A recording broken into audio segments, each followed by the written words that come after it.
And we are back. Welcome back, everybody. Once again, this is the Team Liquid Legacy Star League Round of 24 Group C, although we'll be doing both Group C and D today. And, well, let's go on straight to the second match. As you can see here on the screen, it is going to be SouthPark versus Jim-Raynor, a ZVZ. Jimbag. Indeed, aka Jimbag. I'm pretty sure most people will know him by Jimbag now. Well, it would be interesting if we casted a game of, like, Andre, who's in Group D, against Jim BG. Because Andre's AKA on IC Cup at some point was Jimbag, like GYM bag. Yeah. I'm pretty sure he made that after watching the cast, though. Oh. I'm almost 100% sure that that was. I thought it was like this mad coincidence, and like we have to cast like Jimbag on Jimbag action. That would be a little bit crazy. I do. I mean, have you heard of Jimbag prior to the TLS? I mean, he's not someone who was on my radar personally. I think it's interesting to see these players coming up through the TLS itself. Yeah, I think I'd heard of him just because every now and then I just go on IC Cup Ladder and see like who's basically A or B rank just to get a rough idea of who's really good. So I'd seen his name up there a couple of times, but you know, never really registered that he was anyone too notable, which is awesome. That's why TLS is awesome and open qualifiers are awesome. Yeah, and it's really cool. Like I had a look at his path here. He had a lot of basically he was one of the most consistent people in the TLS. You know, he was always signing up, always getting in, that round of 32, round of 16, and he made it in on points as opposed to winning a qualifier. And it's really interesting just to see how these players who maybe not be well known but really have like put in the games, put in the effort, and made the effort to show up every week and have made it into the actual tournament here. They can show exactly who they are and what they can do and make their name, I guess, in the foreign blue ball community. I think kind of like last week, Enjoy Me I think was also a fantastic example of that. I mean, he's I think only B- high, maybe B. I don't think so though. And just by kind of playing every single qualifier and being persistent, he made it in, barely squeaking in on points. So yeah, everybody should play in the open qualifiers. And of course, this is only the first season of TLS. We have at least 2 more $500 tournaments and then another big championship at the end planned. So plenty more opportunities to play in this. Yep. And this is going to be the first ZVZ we will cast today, hopefully. I assume it's ZVZ, unless we get in there and it's going to be one of them offering. SouthPark did choose random in many of the games in that qualifier where he got second. So you never know. He actually randomed against Draw in the finals as well, even though he got Z twice. He basically randomed both games and got Zerg both games. So I don't know. Anyway, with that, shall we go and take a look at the game? Yeah, let's do it. Alright, here we go. Game number 2 of Group C.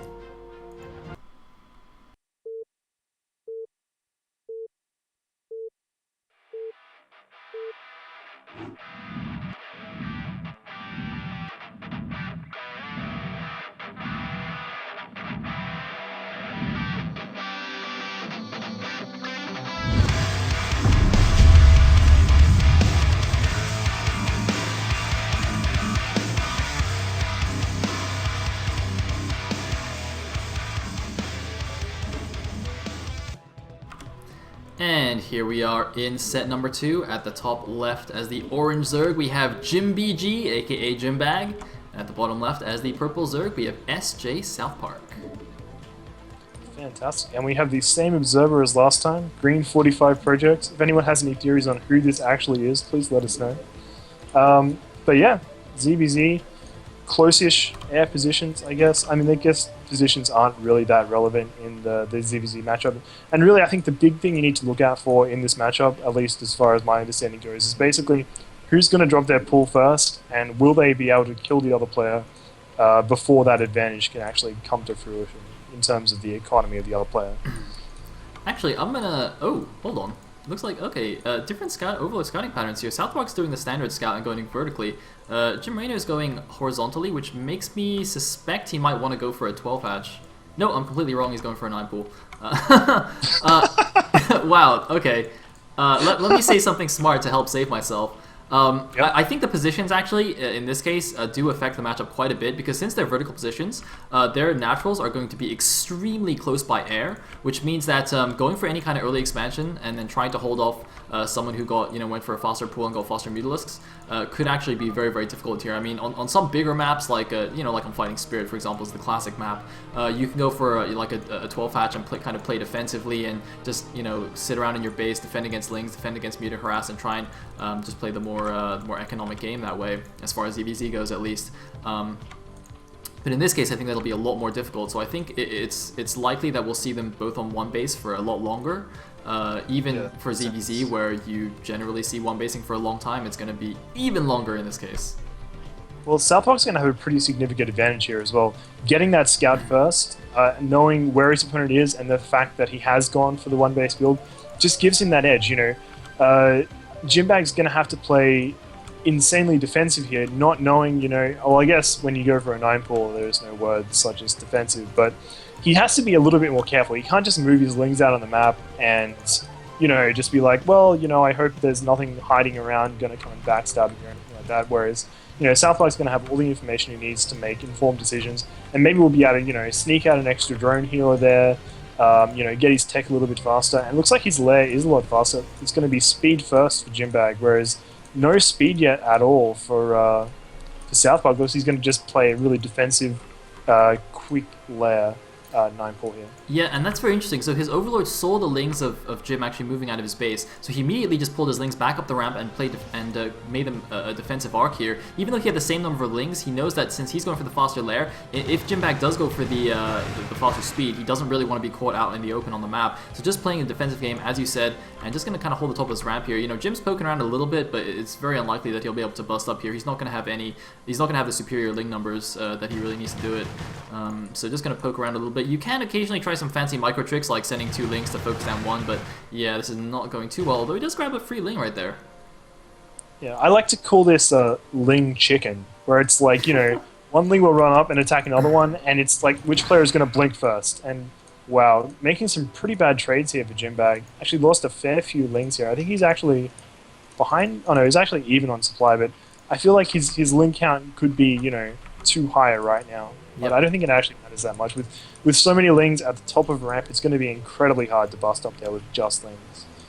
And interestingly, I don't think SouthPark has gotten speed at all here, so it looks like he's just going to skip it and save the gas for Mutas, since he's already got the faster Spire tech, which is going to be very interesting.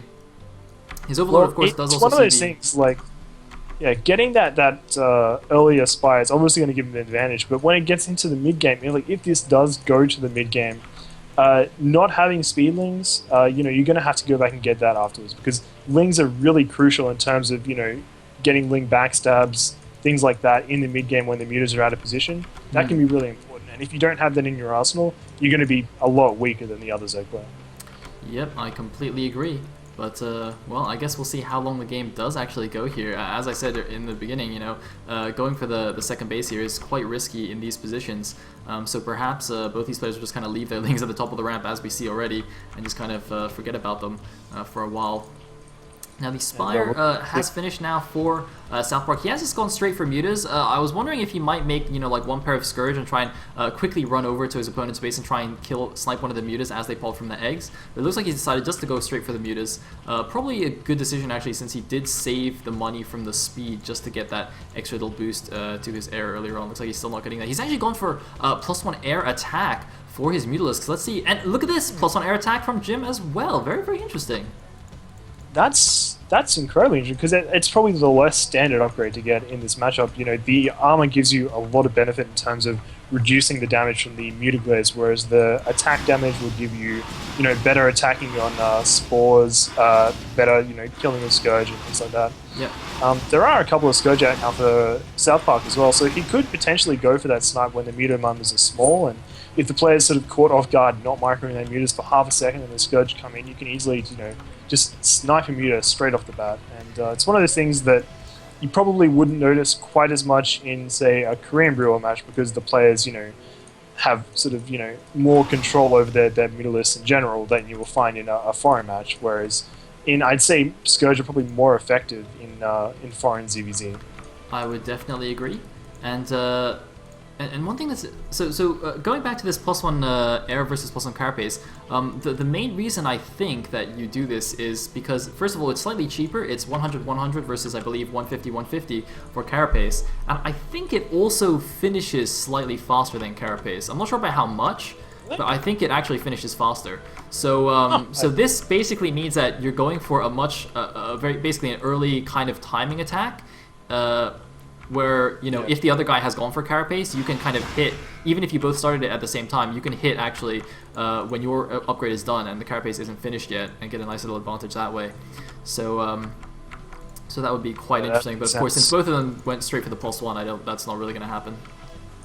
Yep, and it feels like, okay, it looks like SouthPark moving out now. His upgrade isn't done yet, so he probably doesn't want to engage until it has finished. And he will have it a little bit earlier than Jimbag will, so he will have a timing, regardless of the fact they're both gone for attack. And actually, he's just coming in now. Oh man, this is kind of crazy. It looks like SouthPark does have the advantage here. Jim's the one on the run, although maybe he's just trying to dodge the Scourge. Not the best anti-Scourge micro though. It looks like he's just standing and fighting here, but oh man, SouthPark with a huge Muta advantage here, as you can see, and Jim instantly GG's out. Knows he can't take it. Funnily enough, SouthPark also just sent his Slowlings along as well. A little bit late to the party, but takes it down. And looks like our friendly Oz is going to GG out as well, while SouthPark practices his Muta Micro.